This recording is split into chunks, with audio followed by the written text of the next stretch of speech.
Backed by popular demand, Dr. Chris Thornberg.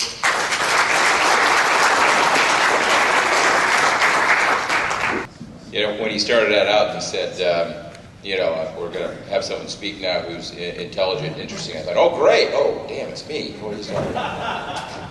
But it is nice to be back, to say at the very least. Although I would say that this sort of complete lack of people in the front row kind of reminds me of my MBA days when I was teaching.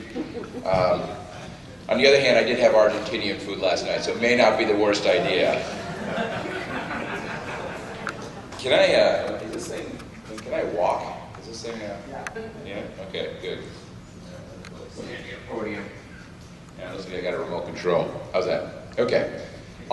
Certainly, of course, when was the last time I talked to you folks? Almost 2 years ago?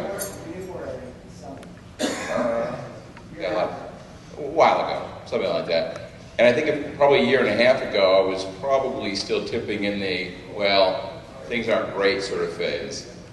And it's funny because, you know, a bunch of years ago when I first started talking to you, I gave you the message that the world was falling apart, and it was just a matter of time it blew up. And a lot of people didn't want to hear that message, but nevertheless it sort of happened. And then over the last couple of years, I've been in this really weird position, because I've been on this sort of, I feel, fairly consistent path that the economy is kind of moving in this slow growth sort of situation. There's some issues that are holding us back. There are some positives in the economy despite all the doom and gloom, and yet the sort of market sentiment has been going crazy. I mean, it's either everything's wonderful or it's the end of the world. And we went through another one of those last shifts, the big shifts, over the last 4 months or so.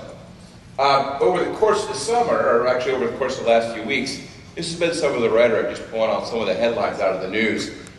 Recently, the Republican ranking member of the Senate Bank Committee warned that European debt crisis could push the United States into a big recession.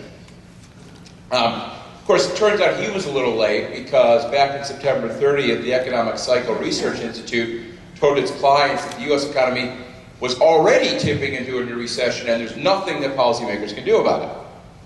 But of course, it turns out they were too late as well, because according to a Harris poll, interactive poll, 7 out of 10 American adults said we never got out of the recession in the first place. And this has really been, to me, I think, a bit stunning. But let me put things in context. Go back to the first half of 2008, when the U.S. economy was already in the beginnings of the Great Recession. And yet at that point in time, numerous economists, numerous policymakers, even the Economic Cycle Research Institute, all said that, yeah, things were weak, but we weren't in a recession, and we could still pull out with some basic policies. Now, what this means, of course, is that public opinion is a lagging indicator. And I think this is no different, because what's interesting is, in as much as the economy has been sort of tottering along in the course of this year, nevertheless, what we see is really two things. First of all, there's no double dip. There's never going to be a double dip. I was stunned when people were talking about this. I was incredibly surprised when the Economic Cycle Research Institute came out and said we were already in one. Well, there's two things about double dips. If you're going to start talking about recessions, you've got to have two other Ds. You've got to have data and you've got to have drivers. That is to say, you have to have data that would seem to support the idea that the U.S. economy is going into a downturn. And by the way, getting the confidence indicators out of the way, that is to say stock market, consumer confidence, and the Institute Supply Management numbers, all those confidence indicators out of the way, all the real numbers, from orders to job growth to housing statistics, nothing pointed to an economy tipping into another recession. Quite the opposite. If I look at the numbers, not only do I see the economy not going into a second recession, but I actually see an economy that's actually starting to pick up some speed. And that's true for California as well. Remember, given some of those statistics you saw up there regarding the self-storage space, and I'll give you some others in industrial later on in this presentation, industrial real estate, self-storage, these are also sort of lagging indicators. But when you look at the fundamentals, other fundamentals in the economy, again, you are starting to see an economy that's starting to pick up some speed.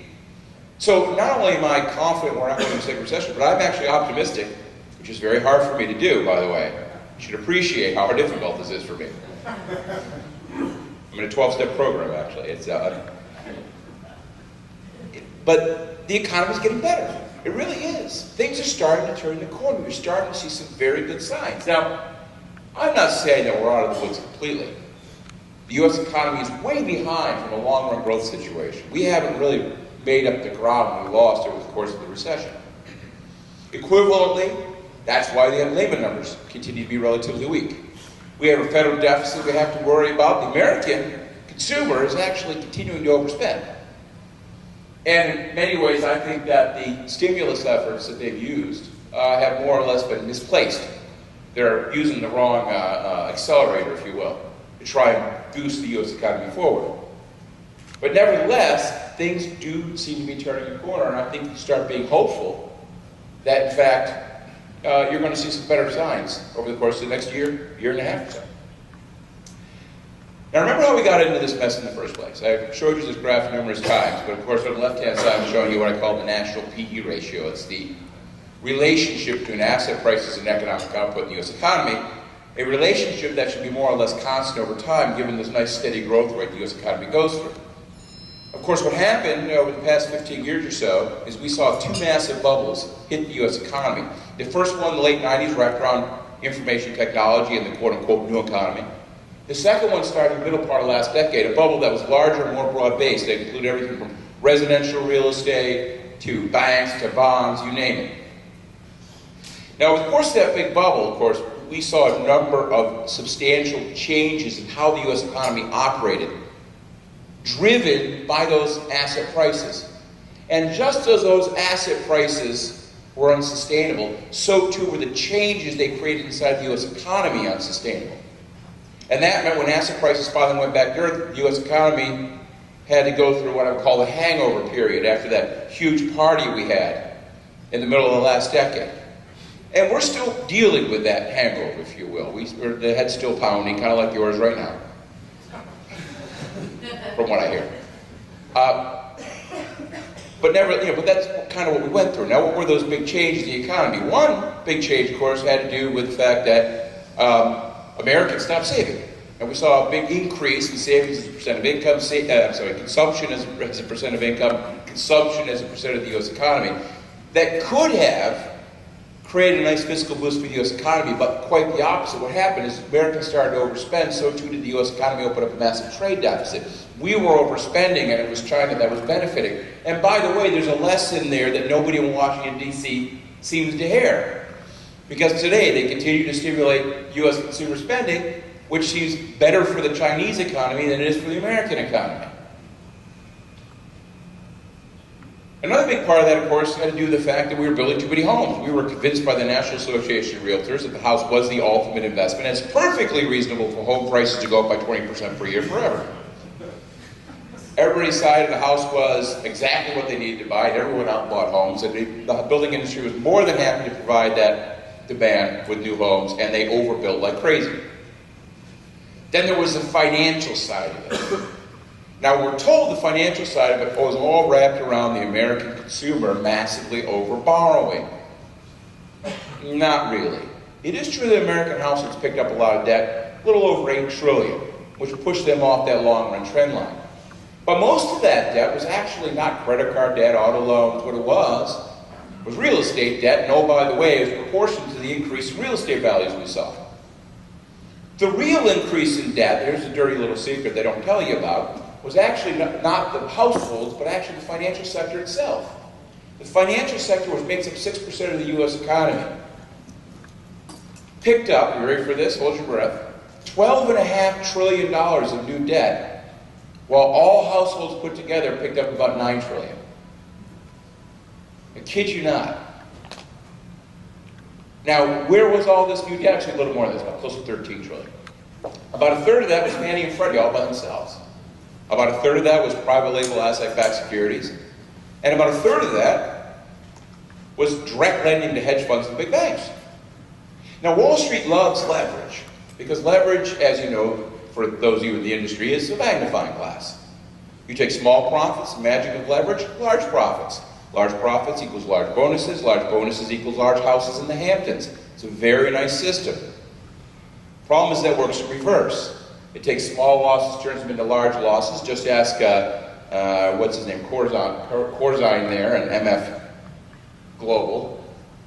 And of course it takes large losses and turns them into catastrophic, big bank busting, credit crisis inducing losses. Say that 10 times faster.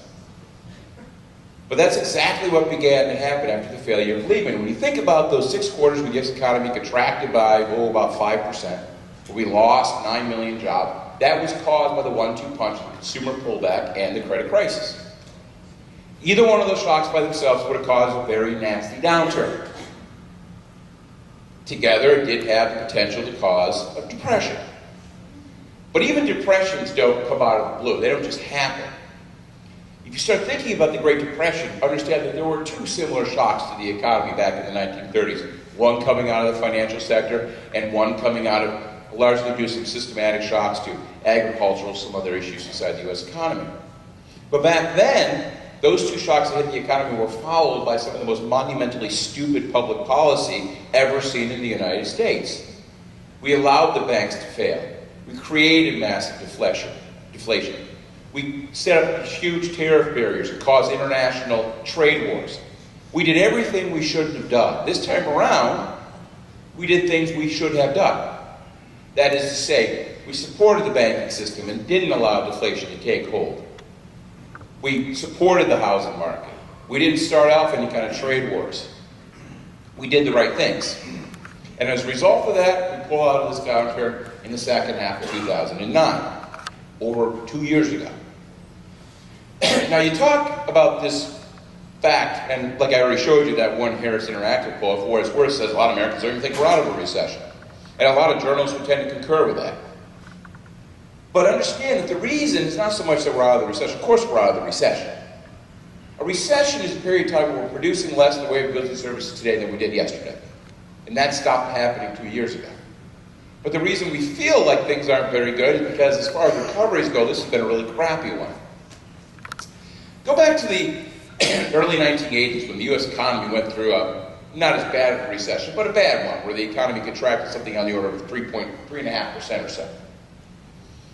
After that recession came to an end, over the next 2 years, the U.S. economy grew by 6% per quarter, which meant the ground we lost from a long-run growth perspective was quickly made up for. And we were back on long-run trend within 2.5 years. And that meant that unemployment came down fairly rapidly as well. This time around, growth has been at best mediocre since the recession ended. And as a result of that, we haven't made up that gap. From a long-run perspective, this economy is still 8% off long-run growth trends. That's a big gap. It's a very big gap. You're talking something close to $1 trillion in annual output of goods and services. And we're just not getting there. We're just not making up that space. That's a problem. And that's why those labor markets remain weak. Because we haven't caught up. As for California, we got hit worse than most places. We lost more jobs. We saw bigger increases in unemployment. Housing market got hit very hard. And of course, over the last few years, we've been doing some soul searching about this, and a lot of the questions revolve around the fact that, a lot of the answers, revolve around this idea that California is a business-unfriendly place. Bad taxes, bad regulations, lack of leadership in Sacramento, fiscal budget deficits, blah, blah, blah. Instead, of course, we should be following the model of Texas. Mr. Rick Perry will tell you that too, because he has guided his state through this downturn with a firm hand and business-friendly sort of place. Well, that rhetoric is something between ridiculous and complete nonsense, somewhere in that range. It is true that Texas has different taxes and different regulations, and in some places that seems to be good, in other places it seems to be bad. But regardless, here between 1994 and 2007, here's one thing that California and Texas has in common. They were both economic success stories. Take any particular statistic you want: economic output growth, manufacturing output growth, population growth, income growth, employment growth. Across the board, these are two states that outperform the U.S. On the right-hand side, I'm just showing you one measure of this, the real GDP, California, Texas, and the United States overall. Both states successfully outgrew the United States. California, interestingly enough, had basically the same GDP growth with fewer workers. They got more workers, we got more productivity out of our workers. Again, different models, different sort of things going on. But neither one of these was a success story or a failure. That's simply not true. So why have we gotten hit so hard and they've done well? Well, it has everything to do with the structure of the economy. What I'm showing you here is a breakdown of California versus the Texas economy. This is GDP by sector. And what you can see here, where I've sorted is by most Texas to most California. I'm kind of showing you a comparative difference. I'm not sure why that's not showing up there. Kind of interesting. But what's important is go right down to the bottom there, which is most California. The biggest sector from a sort of nominal standpoint in California is actually real estate. Now, mind you, real estate is not like real estate agents. We're talking about basically rental property.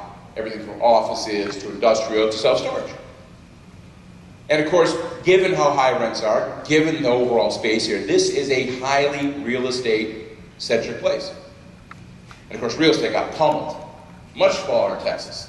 Information next, professional scientific service, state and local employment next. All parts of the economy got hit. On the other end, at the very top, mining. Mining, of course, includes petroleum extraction, which is, by the way, 10% of the Texas economy. Number two on the Texas-centric is manufacturing chemicals, which includes refining. Oil extraction and oil refining is 15% of the Texas economy. And oh, by the way, oil has done very well through this downturn. The commodity markets in general have been one of the sources of strength in the world economy over the course of the last 5 years or so. There's no miracle involved here, except for the miracle of all those dead dinosaurs that conveniently died underneath Texas at some point in time in the past. So, all, this stuff's just a bunch of nonsense. California got hit hard because of our exposure. We had a big real estate bubble. They did not. We had a collapse in our exports because we export high-end consumer goods and high-end business goods. They did not. They export commodities. You add it up, that's why. That's why the difference. Now, of course, 2010 wasn't a bad year. It wasn't a recovery year we would have liked to have had. But we did grow about 3% last year, a little over 3%. Not bad. Driven in part by consumer spending, some by business investment. We did see a comfortable widening in the trade deficit over the course of the year, but more or less things were stable. What was that song, by the way? Do tell. Is that Lady Gaga? What's that? It was Lady Gaga, wasn't it? Yeah, all right. Sorry, we did play. What were we saying, sir? Is this U.S. or California? This is U.S. Yeah, this is U.S. We don't get California numbers that quick, actually, but we didn't just get some California numbers, so I can put them in here. This is for the U.S. overall. And of course, what happened, these 2010, but then we saw this big slowdown in the first half of the year, which is one of the reasons the South is panicked. But if you take a look at what happened in the first half of the year, you realize that the shocks were coming from some different places. And when you add it up, there's nothing really consistent going on here.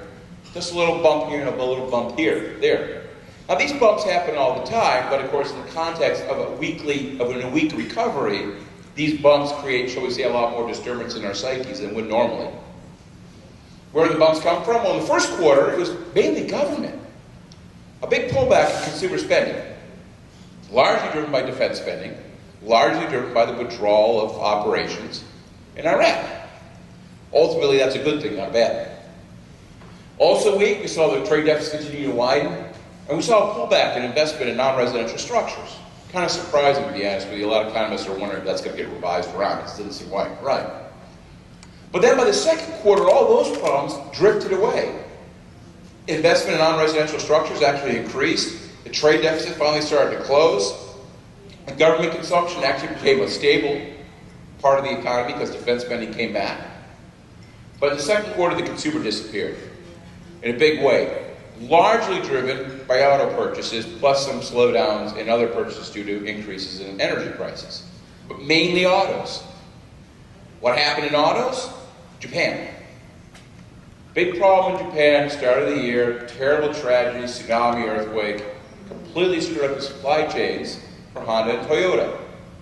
Net result is those cars weren't available. Net result, people didn't buy cars. Instead, they took all that cash and they saved it. There was a big bump in savings in the second quarter.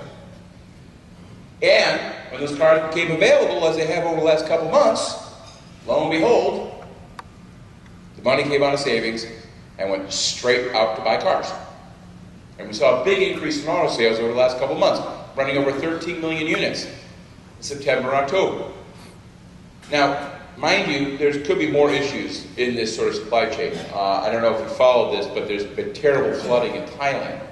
And Thailand is a manufacturing powerhouse. They make all sorts of small motorized things, from everything from disk drives to cars. And their entire central part of their entire manufacturing center is flooded. So I don't know what's going to happen, how this is going to spill over in the supply chain, but keep an eye out for that. Honda is going to get pummeled yet again because they won't be able to produce cars. They're already starting to pull back on production here in the United States because of the lack of parts.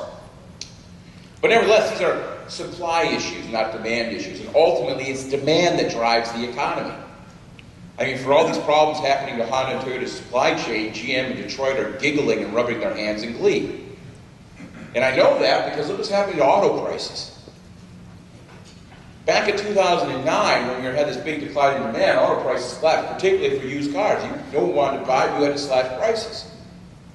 I bought a new car in 2009. Can I tell you what an exciting experience that was to walk into one of those empty auto dealers and just sort of name your own price? It was fun, actually. But not now. Now prices are going the other way because there's just not the same amount of demand out there because of lack of supply at Honda Toyota. And of course, consumer spending has started to pick up some speed in the third quarter. And as far as the over-leveraged American consumer goes, I've already pointed out that most of the debt Americans have picked up over the course of the last decade has been real estate debt. And oh, by the way, real estate debt is cheaper than at any time since literally 1977. You think about that for a second, you realize that while we're carrying a lot of debt, the actual financial obligations ratio, which is the percent of household income used to service existing principal, existing interest, rental payments, is actually down to levels we haven't seen since 1993. This is not an over-leveraged, debt-consuming, de-leveraging American consumer that we keep hearing about. That's simply not the case. And really, there's no leading indicator of a pullback. Yes, consumer confidence is down, but those confidence numbers mean nothing. You hear them on the radio, the press loves them, they talk about them, they make a big deal out of them, and they mean nothing. 30 years ago, they actually had some predictability. If you saw consumer confidence fall, it meant very likely that there was going to be a pullback in consumer spending. That's because back then, U.S. Americans, how they felt about the economy, talked about their world, their life, their job, their financial situation. Today, it's the exact opposite. Today, you're dealing with a situation where people, when they get called by the Conference Board or the University of Michigan consumer confidence folks, the only thing they do is they spit back whatever nonsense they heard on CNBC that morning, or Fox News, or an NPR, whatever, pick your media poison, if you will.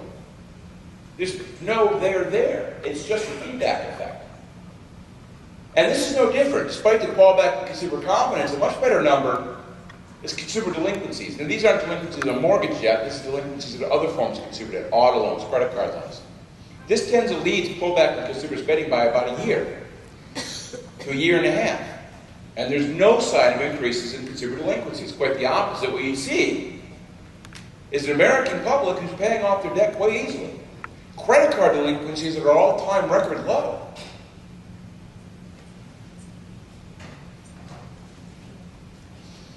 What about the stock market? Isn't that something you're worried about? Well, you know, everybody's all focused on the stock market. And I think that's wrong. I've told you this before. Remember, the stock market is the 13-year-old daughter of the U.S. economy. It's the ultimate drama queen. Okay? And not only that, but things really aren't that bad in the stock market. Yes, things have fallen over the last couple of months, but keep in mind, we only burned off the gains we got earlier in the year. On a year-on-year basis, we're still up. You go back over the past 50 years in the stock market, and there's 1, 2, 3, 4, 5, 6, 7, 8, 9, 10, 11 massive pullbacks in the equity markets over a period of time when there were 6 recessions. Paul Samuelson was famously quipped that the stock market has predicted 9 of the last 5 recessions. And that's about what they were on. So forget about the stock market. And of course, there's some benefits to market correction. With all the turbulence out there, 30-year fixed rate mortgages are down. You have a situation where oil prices, which have peaked close to $115 a barrel, down to $85 a barrel. This has taken some of the strain off of consumers. In fact, you're finally starting to see gas prices start to come down. It took a while, but it finally started to happen. Just don't fill up your car on the oil like I made the mistake of doing on the way down here this morning.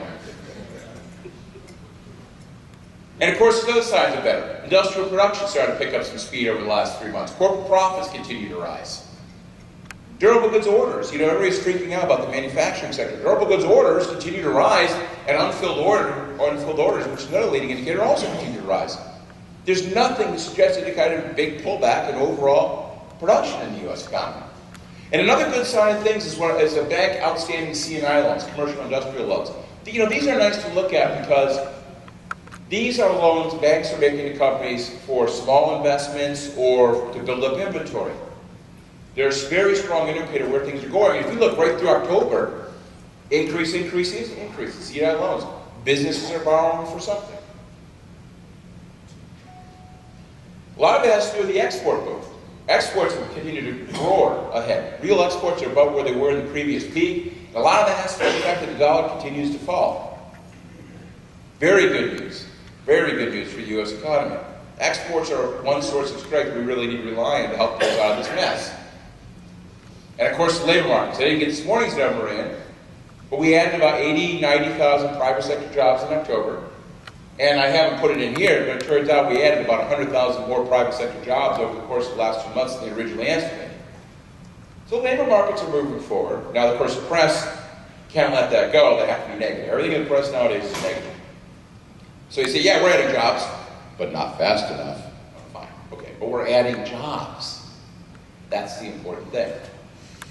And even incomes are doing okay. If you have a job, you're making more money. And they made a huge deal out of the fact that real median incomes fell in 2010 compared to 2009. Huge deal out of it. Which I find humorous because, again, normally they wouldn't pay any attention to median income numbers because, you get them in late 2011 or 2010. It's not exactly new news. But this time they made a big deal out of it. What's funny is, go back to the last 1, 2, 3, 4 recessions, and what do you see? Median incomes fall for 4 years after every recession comes to an end. We're in year 3, and yes, they fell again. There's no news here. It's exactly what you would expect at the back end of a downturn. Job openings continue to be above 3 million, and weekly hours continue to be fairly solid. Things are clearly moving forward, not pulling back. Here in the state, some very good signs of things happening. Taxable sales, people spending on products, have been rising at a very solid rate over the past 3 quarters or so. Not back to the previous peak, which shouldn't be a surprise because the previous peak, it was a home equity-fueled consumption binge, but it is clearly rising. Hotel occupancy rates up across the state at this point in time. Look at venture capital investment. Continues to rise. Money's pouring into the state for various sorts of venture capital needs. Non-residential permits are slowly starting to grow in different parts of the economy, falling in some places but rising in others. Overall, year to date, we see about a 10% increase in non-residential permits in the state. In employment, some big upward revisions over the last couple of months. Turns out the state has added about 250,000 jobs over the course of the last year, about a 1.8% growth rate.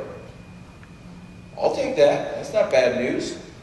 Biggest job gainers, Los Angeles, added 37,000 jobs. Only 1% growth rate given the size of the economy, but 37,000 jobs. San Jose, 27,000 jobs. San Diego, 22,000 jobs.